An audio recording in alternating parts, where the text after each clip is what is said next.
সেই সকাল থেকে ঝিরঝির বৃষ্টি পড়ছে, এখন বিকাল হয়ে গেল, এখনও বৃষ্টির অবস্থা কিন্তু সেই একই রকম রয়ে গেল। আর এই বৃষ্টির দিনে তালের পিঠা কিন্তু বেশ ভালো লাগবে। সবে মাত্র তাল পাকা শুরু হয়েছে, আর আমাদের ঘরে সবারই ভীষণ ইচ্ছা করছে তালের পিঠা খাওয়ার জন্য। আর আমার বিশেষ করে তালের পিঠা তো বেশ দারুণ লাগে। তেলে ভাজা অনেক পিঠা আছে, তার মধ্যে সবচেয়ে আমার ভালো লাগে তালের পিঠা।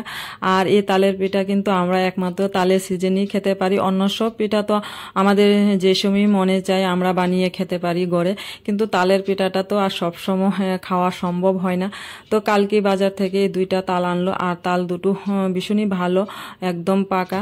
তো কালকে তো আর তালের পিঠাটা বানানো হলো না, তো ভাবছি আজকে বানাবো। আর যেহেতু সবারই খাওয়ার ভীষণ ইচ্ছা জাগলো, তো এদিকে আমরা কিন্তু ভাদ্র মাসে তালের পিঠাটা বেশি ঘরে বানিয়ে খাই। তো এখন শ্রাবণ মাস, তো এবছর শ্রাবণ মাসে থেকে তালের পিঠা খাওয়া শুরু করে দিয়েছি। তো এখন তালটা চালবো।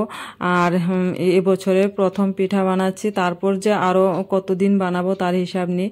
তো অনেক সময় দেখা যায় যে তালের পিঠা খেতেও ভালো লাগে আর বানাতেও ভালো লাগে, বসে বসে বানাতে অসুবিধা হয় না, কিন্তু তালটা চালতেই অনেকটা সমস্যা হয়ে যায়।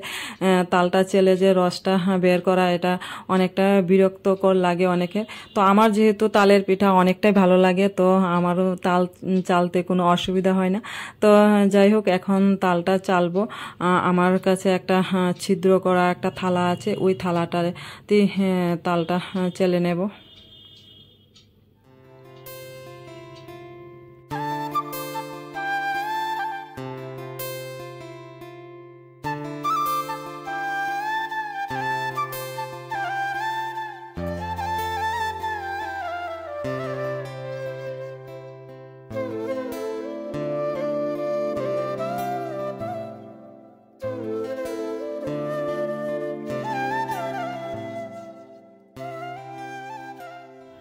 তো অনেক সময় দেখা যায় কি তালের রসটা তেঁতু লাগে, সব তালের রস কিন্তু একদম মিষ্টি হয় না। তো আমরা যদি পিঠাটা বানানোর আগে তালের রসটা একটু জাল দিয়ে নিই, তো তেঁতু ভাবটা কেটে যায়। তাছাড়া আরেকটা পদ্ধতি হলো, তালের রসটা যদি আমরা একটা ভালো সুতি কাপড়ের মধ্যে কিছুক্ষণ সময় বেঁধে রাখি, তাহলে দেখা যাবে যে তেঁতু জলটা তালের রস থেকে বেরিয়ে গেছে। তারপর পিঠা বানালে আর তেঁতু লাগবে না। তো এদিকে দেখো আমার তালের রস তো বের করা হয়ে গেছে, এখন নারিকেলটা ফাটিয়ে নিলাম। তো নারিকেলটা ফাটানোর সময় একটু বেকাতেরা হয়ে গেল।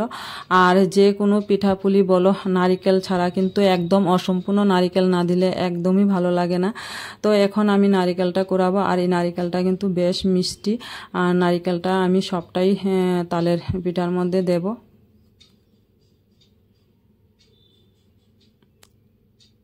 তো এদিকে নারিকেল কুড়া হয়ে গেছে, এখন সব কিছু নিয়ে কিন্তু আমি বসে গেছি। এখন গোলাটা ভালো করে গুলতে হবে। তো এদিকে আমি প্রথমে নিয়ে নিলাম চালের গুঁড়ো, তারপর নিয়েছি ময়দা, এখন দেব সুজি। সুজি দেওয়ার পর তারপর অল্প পরিমাণে লবণ দেব।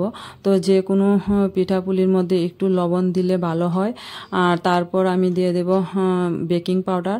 তো আমি সব মানে তেলের পিঠার মধ্যে একটুখানি বেকিং পাউডারটা দিই, খুবই ভালো হয় পিঠাটা। তারপর দিয়ে দেব চিনি, আমার যতটুকু প্রয়োজন লাগবে এই পিঠার মধ্যে স্বাদ অনুযায়ী চিনি দিয়ে দিলাম। তারপর নারিকেল কুড়াটা সবটাই দিয়ে দেব। আর সবটা নারিকেল কুড়া দিয়েছি কারণ পিঠার মধ্যে নারিকেলটা বেশি পড়লে খেতেও খুব ভালো লাগে। আর তালের রসটাও সবটা দিয়ে দেব। আর সব শেষে যে জিনিসটা দেব সেই জিনিসটা হলো দুধ। আমি তালের পিঠা যখনই বানাই দুধটা দিই। তো গরুর দুধ তো আর ঘরে নেই, তো আমল দুধ আছে, তো আমল দুধটাই দেব।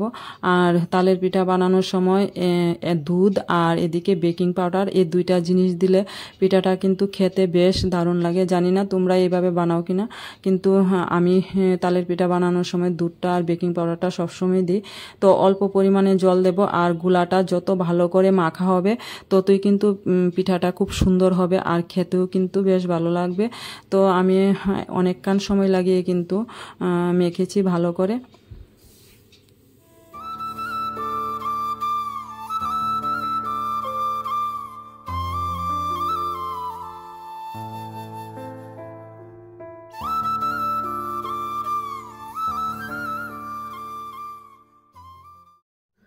তো এদিকে এখন আমি বসে গেছি তালের পিঠাটা বানানোর জন্য, আর চুলাটাকে নিচে নামিয়ে বসেছি, কারণ উপরে দাঁড়িয়ে দাঁড়িয়ে বানাতে অনেকটাই কষ্ট হবে, কারণ তালের বড়া বানাতে অনেকটাই সময় লাগে।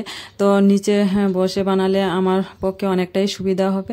তো বসে গেছি নিচে, আর এখন কড়াইতে তেলটা দিয়ে দিয়েছি। তেলটা গরম হলে কিন্তু একের পর এক বানাতে থাকবো। তো তেলটা খুব ভালো করে গরম হয়েছে, এখন দিয়ে দিচ্ছি। আর আমার দেখো তালের বড়াগুলি কিন্তু কেমন জানি হচ্ছে, এতটা গুল হচ্ছে না। আমি ততটা গুল করে বানাতে পারি না, রুটি বানানোর সময় আমার এমনটাই হয়, ভালো করে গুল করতে পারি না। অনেকে দেখি খুব সুন্দর করে গুল করে বানাতে পারে, তো আমারটা এতটাও গুল হয়নি। তো কড়াইটা একটু বেশি গরম হয়ে গিয়েছিল, তার জন্য কিছু পিঠা কড়াইয়ের তলায় লাগাতে একটু লাল লাল হয়ে গেছে। তো যাই হোক, পরের পিঠাগুলি কিন্তু বেশ ভালো হয়েছে, খুব সুন্দর হয়েছে, আর পিঠাগুলি কিন্তু দারুণ হয়েছে খেতে।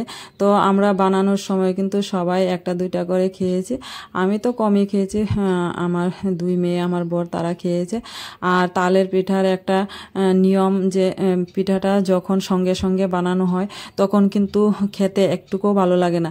যখন পিঠাটা একটু ঠান্ডা হয় তুমি দেখবে পিঠাটা খেতে অনেক ভালো লাগবে, আর একদিন দুই দিন পরে খেলে তো আরও বেশি ভালো লাগে।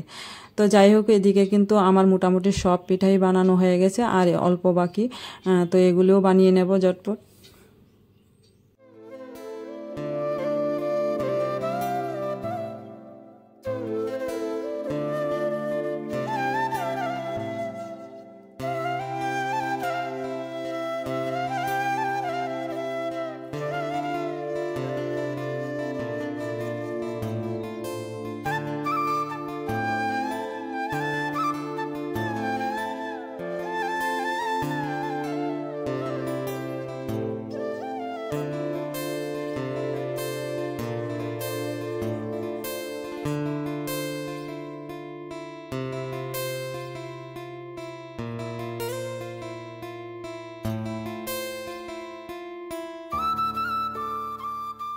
তো এদিকে আমার সবগুলি তালের পিঠা বানানো একদম শেষ, আর এখন খুব ভালো করে ঠান্ডা হয়েছে, আর খেতেও ভালো লাগবে।